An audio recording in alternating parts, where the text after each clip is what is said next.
All right, guys, got something different for you today.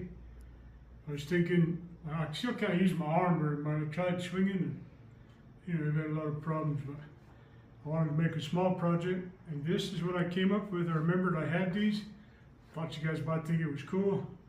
I'll have Mary come in, and what they are is fishing lures.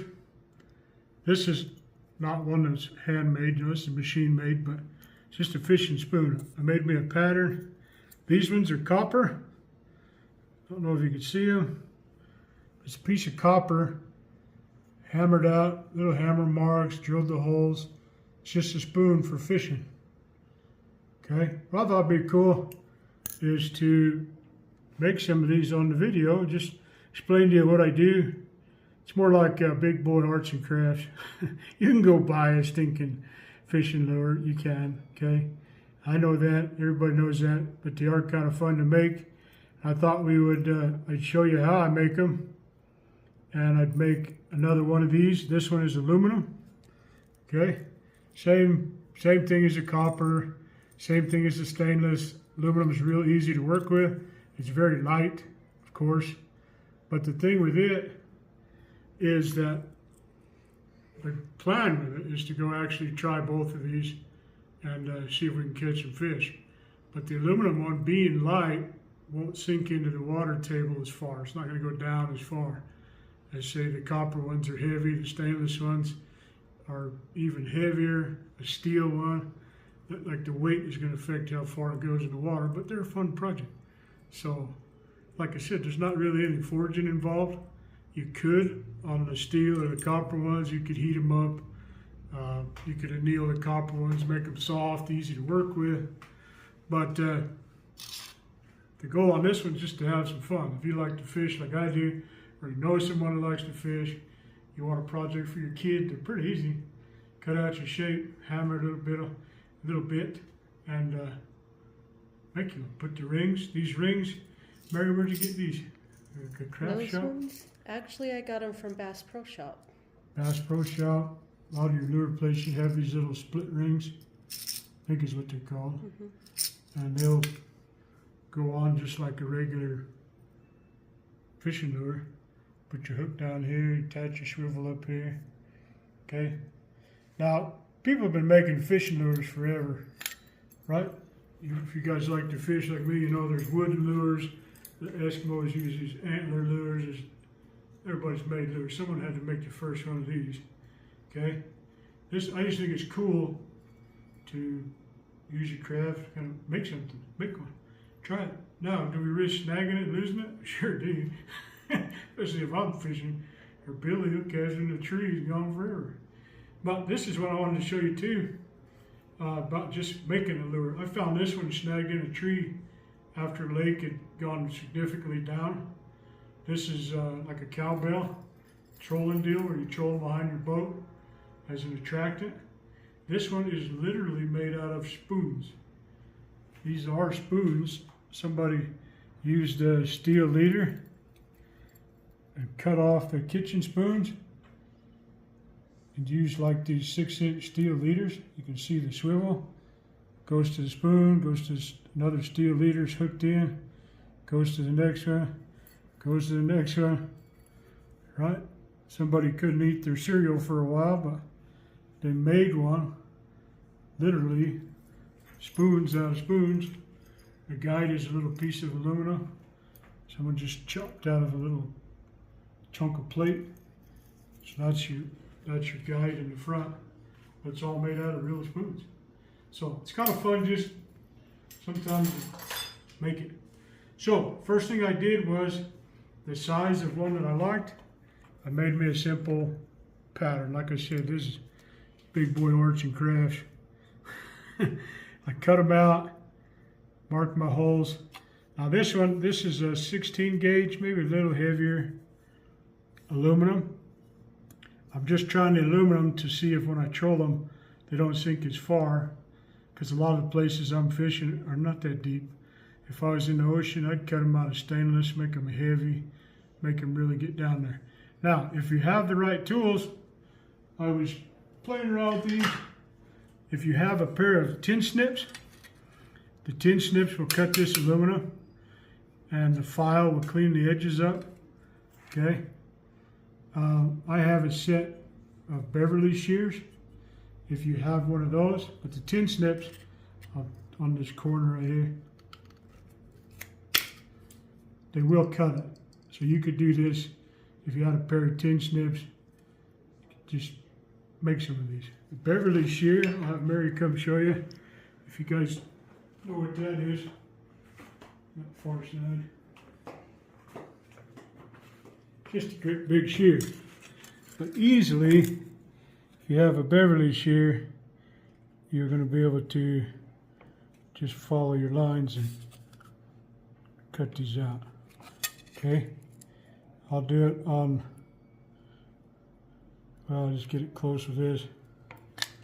And then we will go over, we'll clean it up. I've been just using a file and just some files. You don't have to anneal the aluminum, you don't have to do anything crazy. Okay? But for you guys that maybe don't have a Beverly shear or something like that, you can still make one. And then turn your imagination on, grab the tools you got, make you one. This, like I said, is a pair of tin snips. Follow your pattern.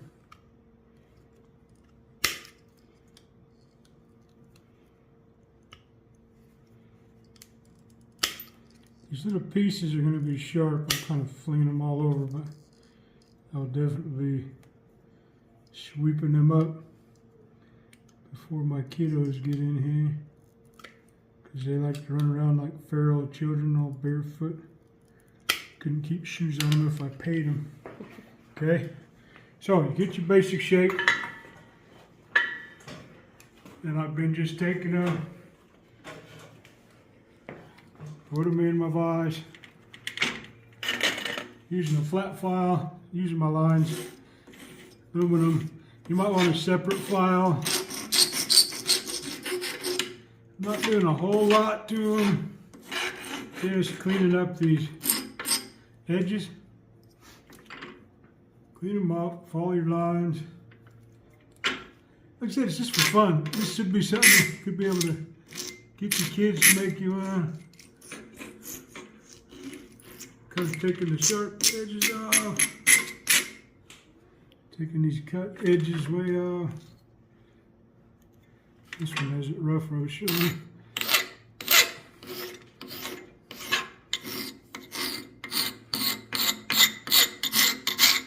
Like I said, you can go buy a spinner spoon, you know. You can actually, when I was a kid, we'd use spoons. You go get them from like a thrift store or whatever and cut them and drill holes in them, big old silver spoons. Use them for salmon lures. Stuff like that. Some of those spoons were pretty expensive, like the fishing ones. I went to buy a big old salmon spoon. You know, I've seen some nowadays, and they're still like, you know, some of them could be $10, $6, $7.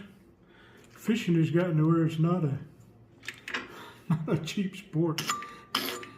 Not a cheap, most expensive way to get a free meal, I think is what they say.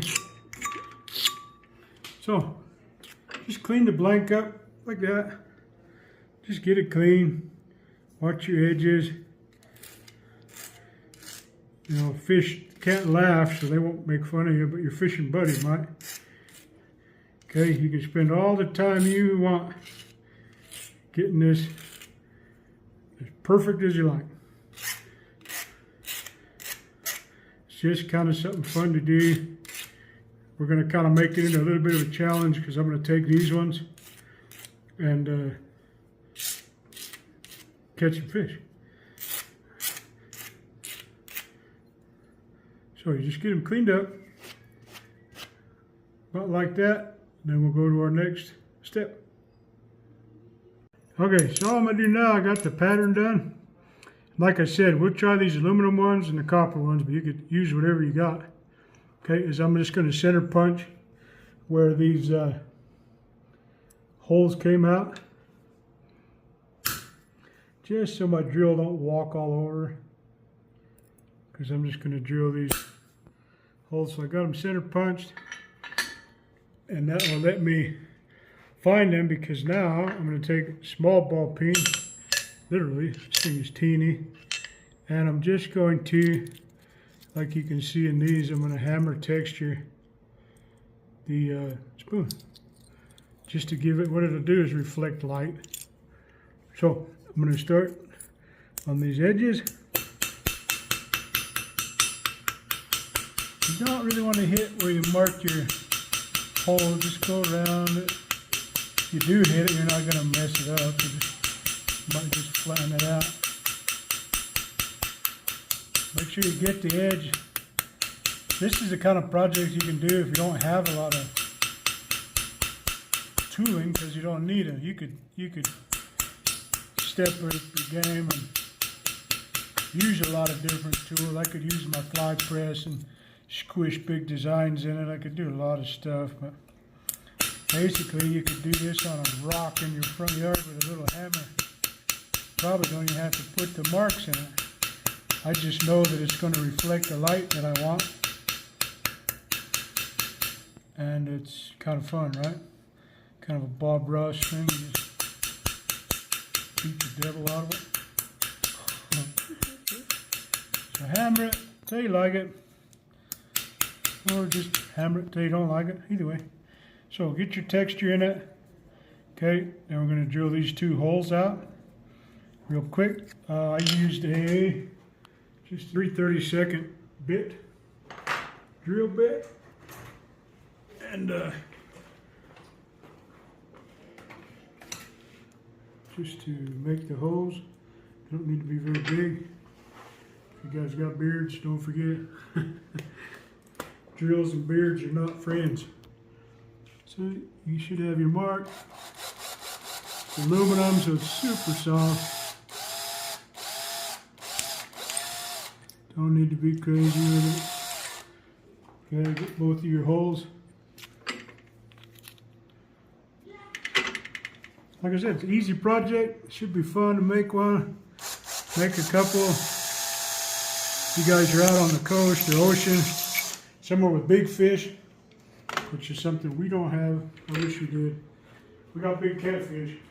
That's about it. Okay, now all I'm going to do is the drill just makes a burr on the back. Knock that burr off. Okay. And if you made a bunch of these, you could probably would really be cheaper, because all I do with this is use it as a switch. Let's look up here where you guys can see. So all I'm doing with that, I'll have Mary come up. So I'm taking the textured side down. Okay. And I'm going to hold it a little bit. I'm going to use a little bigger hammer, but one enough. I'm just putting some shape in it.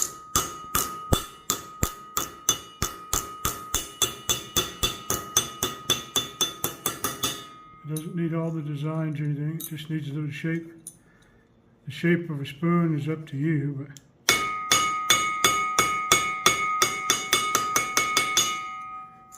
all I'm really looking for is that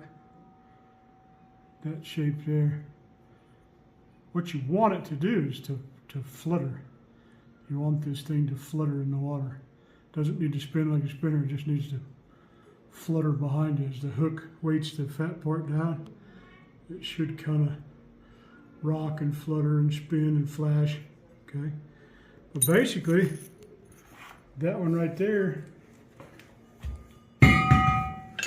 once we put the these little split rings on it, then we can set the hooks on it and they are ready to go. Okay, these are the copper ones. It's about the same thickness. So we got 4 spoons.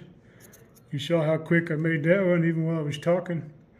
Won't take long. So I'll put the rings on these and we'll have 2 copper ones, 2 aluminum ones. Get the hooks on them and we will take them and go fishing, go try them out.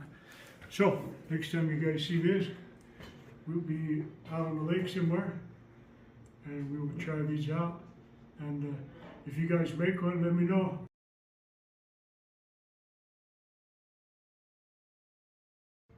Alright guys, it's me from the future. Okay, we've been up to the lake.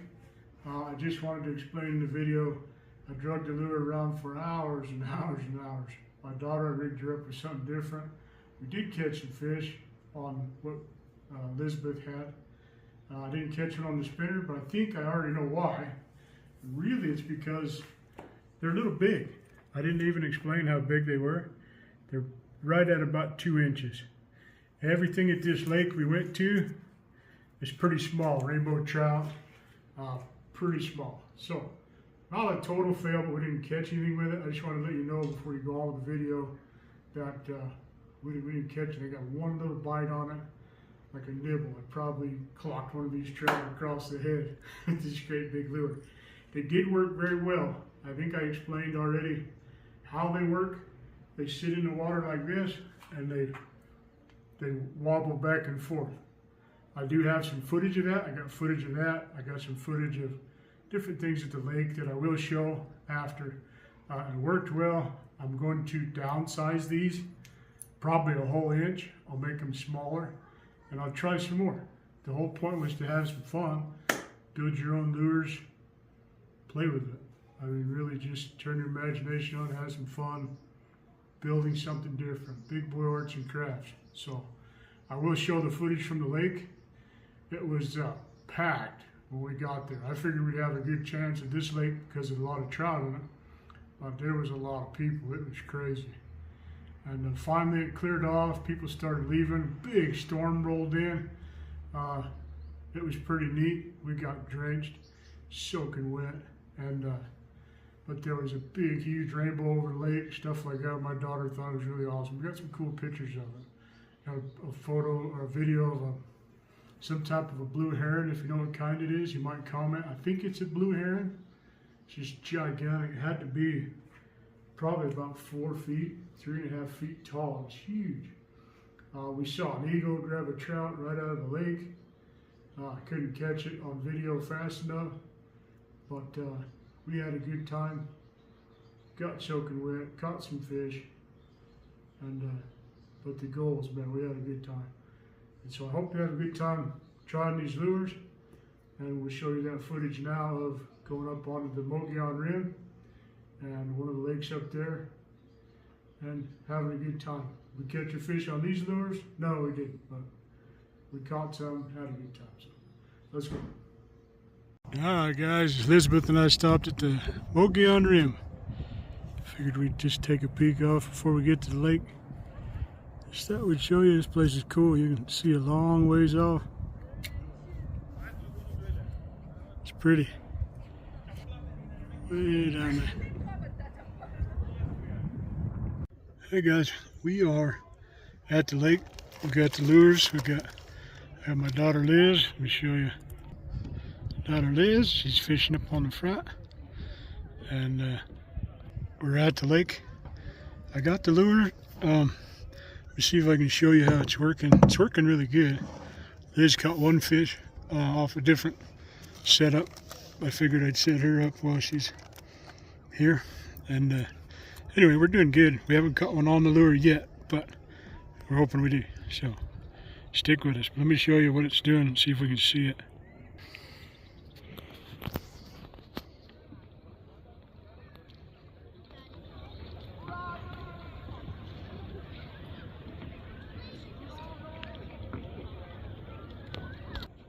So as you can tell, it's just doing what it needs to do. We're just barely moving, but it's just fluttering back and forth with that spoon shape and that action, just kind of fluttering back and forth like that, and that's what we want it to do. So hopefully we'll get bit, and we're going to try and get it on camera for you. So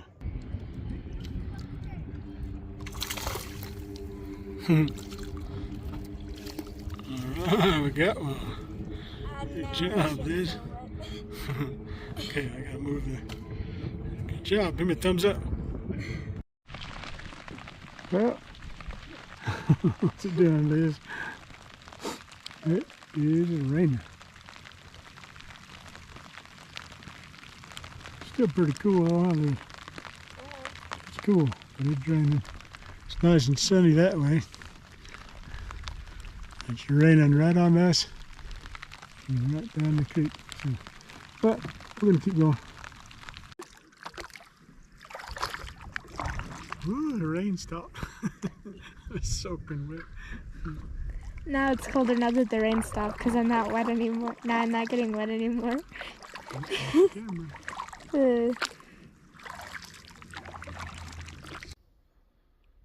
Well, this is a back cove, and it's pretty. Everybody kind of left, shuffled out.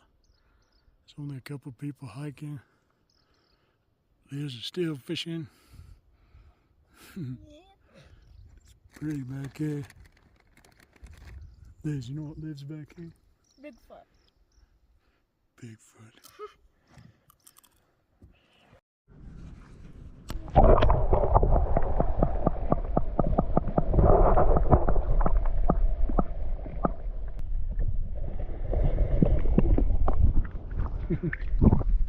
Got that crowd there. Read.